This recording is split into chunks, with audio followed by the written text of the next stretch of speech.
이 목사의 5분 사사기 13장 15절부터 25절까지의 말씀입니다. 그가 여호와의 사자인 줄 알지 못함이었더라.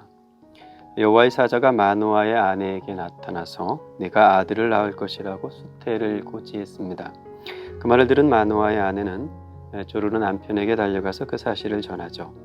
마노아는 아내가 전해주는 그 말이 미심쩍습니다. 그도 그럴 것이 자기 아내가 불임의 여인이라는 것을 누구보다도 잘 알고 있는 마노아입니다. 그런데 어떤 사람이 와서 자기 아내에게서 아이를 낳게 될 것이라고 했다니까, 그것도 자기가 직접 들은 말도 아니고 아내에게 전해 들은 말이니까 쉽게 믿기지가 않았을 겁니다. 결국 여호와의 사자가 다시 마노아에게 나타난 후에야 당신의 말씀대로 되기를 원한다고 수긍을 합니다. 문제는 지금 마노아가 이분이 누구인지를 제대로 알지 못했다는 겁니다.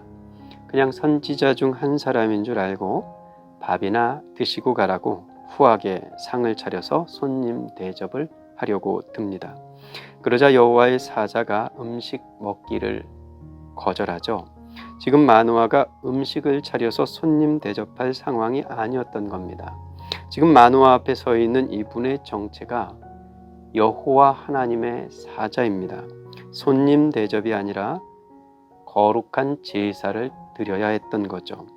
마노아는 제사를 드려서 경배해야 할 하나님 앞에서 밥상을 차려놓고 손님을 대접하려고 합니다. 이분이 누구인지 하나님을 제대로 알아보지 못한 까닭입니다. 손님 대접은 참 귀한 일입니다. 때로는 손님 대접조차 소홀한 사람들도 참 많죠. 하지만 손님 대접이 하나님께 드릴 제사를 대신할 수 있는 건 아닙니다.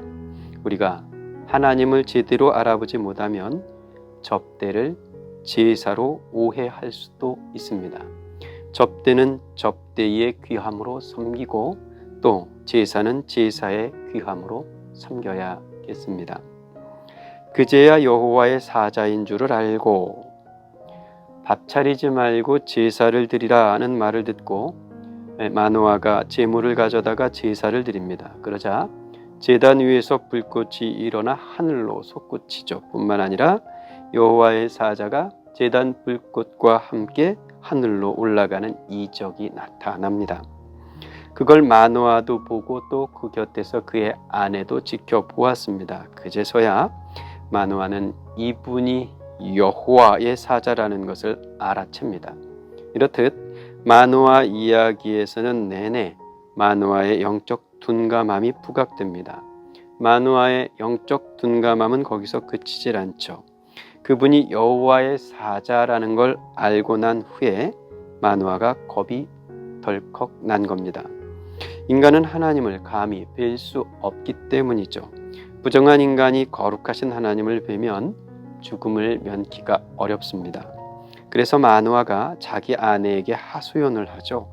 이제 큰일 났다고, 우리가 여호와를 보았으니 우리 목숨은 이제 죽은 목숨이라고 말입니다. 그러자 마노아의 아내가 마노아를 안심시킵니다. 그렇지 않다고, 우리가 죽지 않을 거라고. 이런 이적을 보이시고 이런 말씀을 우리에게 들려주신 걸 보면 우리가 죽지 않을 것이 분명하다고, 만약 우리를 죽일 것이라면 우리의 제물도 받지 않으셨을 것이라고 말입니다. 그렇습니다. 죽이려고 나타나신 하나님이 아니죠.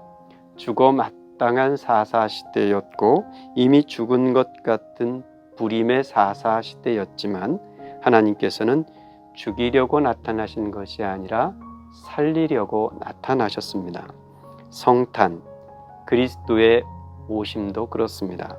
예수께서는 죄로 죽었던 우리를 살리시기 위해 이 땅에 육신의 몸을 입고 찾아오셨습니다.